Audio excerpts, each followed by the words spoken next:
Hi hello ನಮಸ್ತೆ ಎಲ್ಲರಿಗೂ welcome back to Kaveri Srinath Kaveri talks ವ್ಲಾಗ್ಸಿಗೆ. ಹೇಗಿದ್ದೀರಾ ಎಲ್ಲರೂ ಆರಾಮಿದ್ದೀರಾ ಅಂತ ಅಂದ್ಕೊಂಡು ಇವತ್ತಿನ ವಿಡಿಯೋ ಸ್ಟಾರ್ಟ್ ಮಾಡೋಣ. ಚಪಾತಿ ಮತ್ತು ಕೋಸ್ಕಡ್ಡಿ ಪಲ್ಯ ಮಾಡ್ತಾ ಇದ್ದೀನಿ. ಹೇಗೆ ಮಾಡೋದು, ಅದಕ್ಕೆ ಬೇಕಾಗಿರೋ ಇಂಗ್ರೀಡಿಯೆಂಟ್ಸ್ ನೋಡ್ಕೊಂಡು ಬರೋಣ. ಅದಕ್ಕೂ ಮುಂಚೆ ಯಾರೆಲ್ಲ ನನ್ನ ಚಾನಲ್ನ ಫಸ್ಟ್ ಟೈಮ್ ನೋಡ್ತಾ ಇದ್ದೀರಾ ಪ್ಲೀಸ್ ಸಬ್ಸ್ಕ್ರೈಬ್ ಮಾಡ್ಕೊಳ್ಳಿ. ಇಷ್ಟ ಆಯಿತು ರೆಸಿಪಿ ಅಂದರೆ ಟ್ರೈ ಮಾಡಿ ಹೇಗೆ ಬಂತ ನನಗೂ ಕಮೆಂಟ್ ಮಾಡಿ. ಹಾಗೆ ಲೈಕ್ ಶೇರ್ ಮಾಡೋದು ಮಾತ್ರ ಮರಿಬೇಡಿ. ಹೈಪ್ ಕೂಡ ಕೊಡಿ. ನನಗೆ ನೀವು ಮಾಡೋ ಹೈಪ್ ಮತ್ತು ಲೈಕ್ ನನಗೆ ತುಂಬಾ ಹೆಲ್ಪ್ ಆಗುತ್ತೆ ಮತ್ತು ಇನ್ನೂ ಒಳ್ಳೆ ರೆಸಿಪೀಸ್ ಮಾಡೋದಕ್ಕೂ ನನಗೂ ಮೋಟಿವೇಶನ್ ಸಿಕ್ಕಂಗಾಗುತ್ತೆ. ಮೊದಲನೇದಾಗಿ ಗೋಧಿ ಹಿಟ್ಟು ಹಾಕ್ಕೊಂಡಿದ್ದೀನಿ. ಅದಕ್ಕೆ ಒಂದು ಸ್ವಲ್ಪ ಎಣ್ಣೆ ಹಾಗೂ ಸ್ವಲ್ಪ ರುಚಿಗೆ ತಕ್ಕಷ್ಟು ಉಪ್ಪು ಹಾಕ್ಕೊಳ್ತೀನಿ. ಬೆಳಗ್ಗೆ ಈ ಥರ ಮಾಡಿ ಕೊಡಿ, ಬಾಕ್ಸಿಗಾಗಲಿ ಲಂಚ್ ಬಾಕ್ಸಿಗಾಗಲಿ, ಮಕ್ಕಳಿಗೆ ಟಿಫಿನಿಗಾಗಲಿ, ಮನೆಯಲ್ಲಿ ಅಥವಾ ರಾತ್ರಿ ಡಿನ್ನರಿಗಾಗಲಿ ಈ ಥರ ಮಾಡ್ಕೊಂಡು ತಿನ್ಬೋದು. ತುಂಬ ಅಂದರೆ ತುಂಬ ರುಚಿಯಾಗುತ್ತೆ ಇದು. ಚಪಾತಿ ರೆಸಿಪಿ ಕೂಡ ಯಾಕೆ ತೋರಿಸ್ತಿದ್ದೀನಿ ಅಂದರೆ ಚಪಾತಿ ರೆಸಿಪಿ ಕೂಡ ತೋರಿಸ್ಬೇಕಾ ಅಂತ ಅಂದ್ಬೇಡಿ. ಕೆಲವೊಬ್ಬರಿಗೆ ಕರೆಕ್ಟಾಗಿ ಕನ್ಸಿಸ್ಟೆಂಟಿ ಹೇಗೆ ಮಾಡಿಕೊಂಡು ಕಲಿಸ್ಕೋಬೇಕನ್ನೋದು ಇದಾಗಲ್ಲ. ಅದಕ್ಕೋಸ್ಕರ ಅದನ್ನು ಹಾಕೋಣ ಅಂತ ಅಂದ್ಬಿಟ್ಟೆ ನಾನು ಚಪಾತಿ ಮತ್ತು ಪಲ್ಯ ಮಾಡ್ತಾಯಿದ್ದೀನಿ, ತೋರಿಸ್ತಾ ಇರೋದು. ಚೆನ್ನಾಗಿ ಅದಕ್ಕೊಂದು ಸ್ವಲ್ಪ ನಾನು ಜೀರಿಗೆನೂ ಹಾಕ್ಕೊಂಡ್ಬಿಟ್ಟು ಕಲಿಸ್ತಾ ಇದ್ದೀನಿ. ನೋಡಿ, ಈ ಥರ ಚೆನ್ನಾಗಿ ಕಲಿಸ್ಕೋಬೇಕು. ಸ್ವಲ್ಪ ನೀರು ಹಾಕ್ಕೊಂಡೆ ಕಲಿಸ್ಕೋಬೇಕು. ಯಾವಾಗಲೂ ಒಂದೇ ಸತಿ ಜಾಸ್ತಿ ನೀರು ಹಾಕ್ಕೋಬಾರ್ದು. ಲಾಸ್ಟಲ್ಲಿ ಒಂಚೂರು ಎಣ್ಣೆನೂ ಹಾಕ್ಕೊಂಡಿದ್ದೀನಿ ನಾನು. ಈ ಥರ ಚೆನ್ನಾಗಿ ಕಲಿಸ್ಕೋತಾ ನಾದಬೇಕು. ಚೆನ್ನಾಗಿ ಹಿಟ್ಟು ನಾದಿದಷ್ಟು, ಚೆನ್ನಾಗಿ ಕಲಿಸ್ಕೊಂಡಷ್ಟು ಚಪಾತಿ ಭಾಳ ಸ್ಮೂತಾಗಿ ಬರುತ್ತೆ. ಚಪಾತಿ ಚೆನ್ನಾಗಿ ಉಬ್ಬಿ ಬರ್ತವೆ. ಅದಕ್ಕೋಸ್ಕರ ನೋಡಿ ಎಷ್ಟು ಚೆನ್ನಾಗಿ ಕಲಿಸ್ಕೊತಾ ಇದ್ದೀನಿ. ಆಯ್ತು, ಈಗ ಅದನ್ನು ಸೈಡಿಗೆ ಇಡೋಣ. ಸ್ವಲ್ಪ ತನಕ ನೆನೆಬೇಕು ಚಪಾತಿ ಹಿಟ್ಟು. ಯಾವಾಗಲೂ ಪೂರಿ ಹಿಟ್ಟಿಗಾದರೆ ನೆನೆಯೋ ಅವಶ್ಯಕತೆ ಇಲ್ಲ, ಚಪಾತಿಗೆ ಸ್ವಲ್ಪ ನೆನೆಬೇಕು ಹಿಟ್ಟು. ಅಷ್ಟೊತ್ತಿಗೆ ಎಲ್ಲ ತರಕಾರಿಗಳನ್ನೆಲ್ಲ ಕಟ್ ಮಾಡ್ಕೊತೀನಿ. ಕ್ಯಾಬೇಜು, ಕ್ಯಾಪ್ಸಿಕಮ್, ಕ್ಯಾಬೇಜ್ ಈ ಥರ ಕಟ್ ಮಾಡಿಕೊಂಡು ಇದರಲ್ಲಿ ಅರ್ಧ ಭಾಗ ಅಷ್ಟೇ ನಾನು ಪಲ್ಯ ಮಾಡ್ತೀನಿ. ಜಾಸ್ತಿ ಆಗುತ್ತೆ ಅದು ಒಂದು ಪೂರ, ಅದಕ್ಕೋಸ್ಕರ ನೋಡಿ. ಈಗ ಇದನ್ನು ಈ ಥರ ಉದ್ದುದ್ದಕ್ಕೆ ಕಟ್ ಮಾಡ್ಕೋಬೇಕು, ಅಂದರೆ ಚೆನ್ನಾಗಿರುತ್ತೆ. ಅದಕ್ಕೋಸ್ಕರ ನೀವು ಯಾವ ಥರ ಮಾಡ್ತೀರಾ ಕ್ಯಾಬೇಜ್ ಪಲ್ಯ ಅಂತಲೂ ತಿಳಿಸಿ ನನಗೆ. ಬರೀ ಕ್ಯಾಬೇಜ್ ಪಲ್ಯ ಮಾಡ್ತೀರಾ ಅಥವಾ ಅದ್ರ ಜೊತೆಗೆ ಕ್ಯಾಪ್ಸಿಕಮ್, ಕ್ಯಾರೆಟು ಈ ಥರದ್ದೆಲ್ಲ ಮಿಕ್ಸ್ ಮಾಡಿ ಮಾಡ್ತೀರಾ ಹೇಳಿ. ನೋಡಿ, ಈ ಥರ ಉದ್ದುದ್ದಕ್ಕೆ ಕಟ್ ಮಾಡ್ಕೊಂಡಿದ್ದೀನಿ ನಾನು. ಈ ಕ್ಯಾಪ್ಸಿಕಮ್ ಇಟ್ಕೊಂಡು ಕ್ಯಾಪ್ಸಿಕಮ್ನಲ್ಲಿರುವಂಥ ಬೀಜ ತೆಗೆದುಕೊಂಡಿದ್ದೀನಿ ನನಗೆ. ಈಗ ಇದನ್ನು ಕೂಡ ಉದ್ದುದ್ದಾಗಿ ಕಟ್ ಮಾಡ್ಕೊಳ್ತೀನಿ. ಪೂರ ತೆಳ್ಳಗೆ ಕಟ್ ಮಾಡ್ಕೊಂಡಿದ್ದೀನಿ ನಾನು. ನೀವು ಬೇಕಿದ್ರೆ ಸ್ವಲ್ಪ ದಪ್ಪದ್ದು ಆಗಿ ಕಟ್ ಮಾಡ್ಕೋಬೋದು. ಕ್ಯಾಪ್ಸಿಕಮ್ ಆಗಲಿ ಕ್ಯಾಬೇಜ್ ಆಗಲಿ ಸ್ವಲ್ಪ ಉದ್ದ ಈ ಥರ ಕಟ್ ಮಾಡಿಕೊಂಡ್ರೆ ಮಕ್ಕಳಿಗೂ ತಿನ್ನೋಕ್ಕೊಂಥರ ಮಜಾ ಅನಿಸುತ್ತೆ. ಅದಕ್ಕೋಸ್ಕರ ನೋಡಿ, ಕ್ಯಾರೆಟು, ಕ್ಯಾಬೇಜು ಮತ್ತು ಕ್ಯಾಪ್ಸಿಕಮ್ ಮೂರನ್ನು ನಾನು ಈ ಥರ ತೆಳ್ಳಕ್ಕೆ ಉದ್ದ ಕಟ್ ಮಾಡ್ಕೊಂಡಿದ್ದೀನಿ.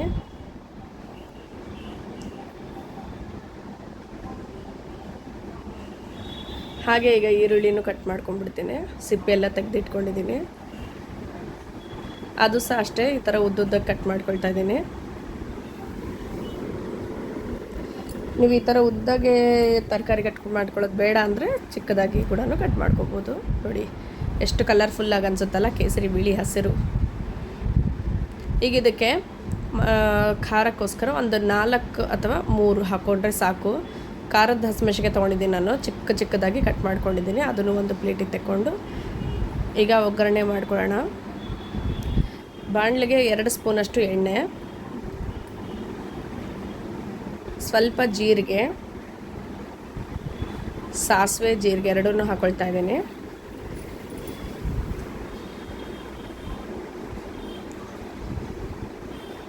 ಸಾಸಿವೆ ಚೆನ್ನಾಗಿ ಚಿಟ್ಕುಟ್ಬೇಕು ನೋಡಿ. ಆಮೇಲೆ ಕರಿಬೇವು ಹಾಕೊಳ್ತಾ ಇದ್ದೀನಿ. ಈಗ ಹೆಚ್ಚಿಟ್ಕೊಂಡಿರುವಂಥ ಹಸಿಮೆಣಸಿಗೆ ಹಾಕೊಳ್ಳೋಣ.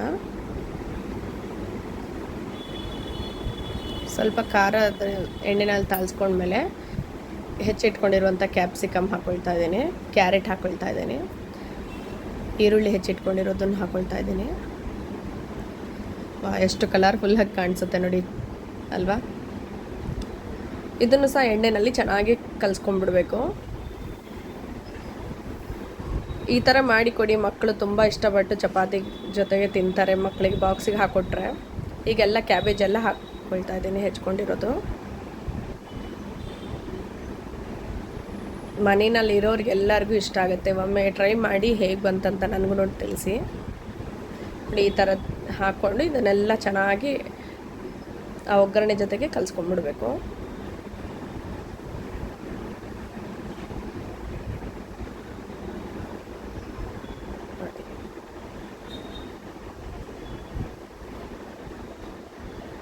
ಈಗ ಇದಕ್ಕೆ ಅರಿಶಿನ, ರುಚಿಗೆ ತಕ್ಕಷ್ಟು ಉಪ್ಪು ಹಾಕ್ಕೊಳ್ತಾ ಇದ್ದೀನಿ.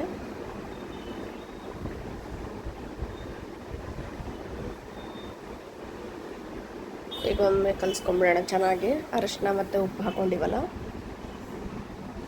ನೋಡಿ ಎಷ್ಟು ಚೆನ್ನಾಗಿ ಎಲ್ಲೋ ಕಲರ್ ಕಾಣ್ತಾ ಇದೆ. ಚೆನ್ನಾಗಿ ಕಲಿಸ್ಕೊಂಡ್ಬಿಡ್ಬೇಕು ಈಗ ಇದನ್ನು.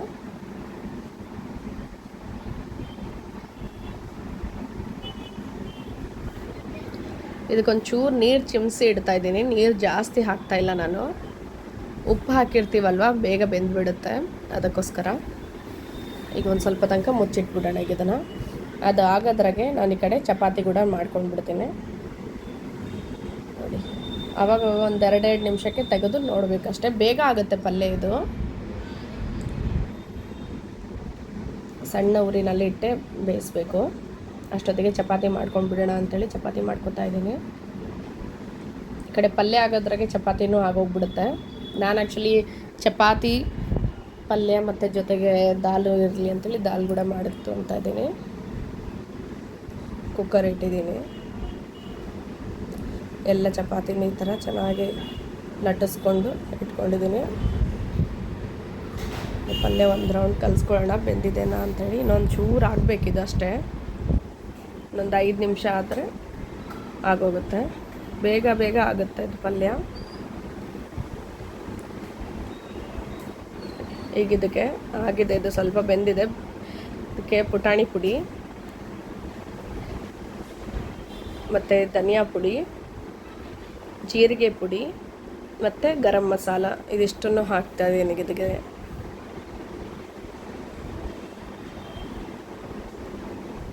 ಇಷ್ಟು ಪೌಡ್ರ್ ಹಾಕಿ ತುಂಬ ರುಚಿ ಅಂದರೆ ತುಂಬ ರುಚಿಯಾಗುತ್ತೆ ಇದು. ಇದಕ್ಕೆ ಮೇಯ್ನಾಗಿ ಪುಟಾಣಿ ಪುಡಿ ಹಾಕೋದೇ ತುಂಬ ರುಚಿ ಇದಕ್ಕೆ.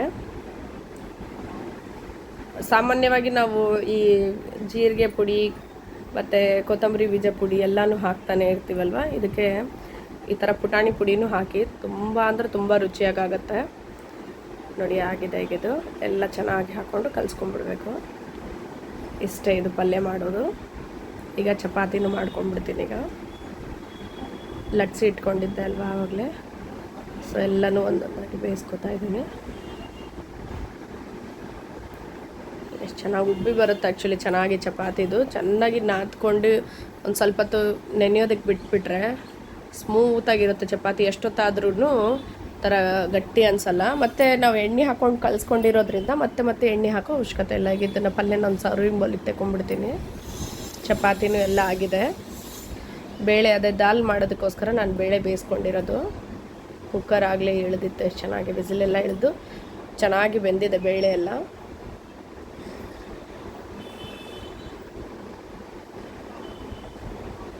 ಈಗ ದಾಲ್ ಮಾಡ್ಕೊಂಡು ಬಿಡ್ತೀನಿ ಅಷ್ಟೊತ್ತಿಗೆ 1-2 ನಿಮಿಷ. ಯಾಕಂದರೆ ಚಪಾತಿ ದಾಲು ಒಳ್ಳೆ ಕಾಂಬಿನೇಷನ್. ದಾಲ್ ತಡ್ಕ ಮೇಲ್ಗಡೆ ಈ ಥರ ಮಾಡಿಕೊಂಡ್ರೆ, ಅಥವಾ ಕ್ಯಾಬೇಜ್ ಪಲ್ಯ, ಚಪಾತಿ ಜೊತೆಗೆ ಯಾವುದೇ ಪಲ್ಯ ಆದರೂ ಕೂಡ ತುಂಬ ಚೆನ್ನಾಗಿರುತ್ತೆ. ಅದರಲ್ಲಿ ಈ ಥರ ಕ್ಯಾಬೇಜ್ ಪಲ್ಯ ಮಾಡಿದ್ದೀನಿ, ತುಂಬ ಅಂದರೆ ತುಂಬ ರುಚಿಯಾಗುತ್ತೆ. ದಾಲ್ ಕೂಡ ರೆಡಿ ಆಯಿತು.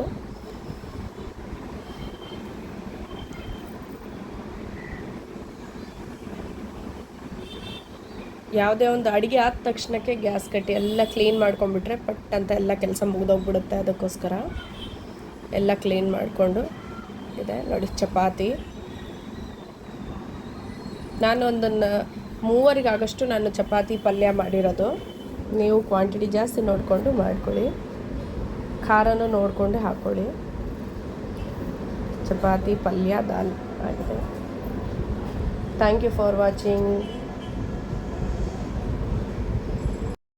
ನೋಡಿದ್ರಲ್ಲ ಸ್ನೇಹಿತರೆ, ಚಪಾತಿ ಕೋಸ್ಗಡ್ಡಿ ಪಲ್ಯ ಹೇಗೆ ಮಾಡೋದು ಅಂತೇಳಿ.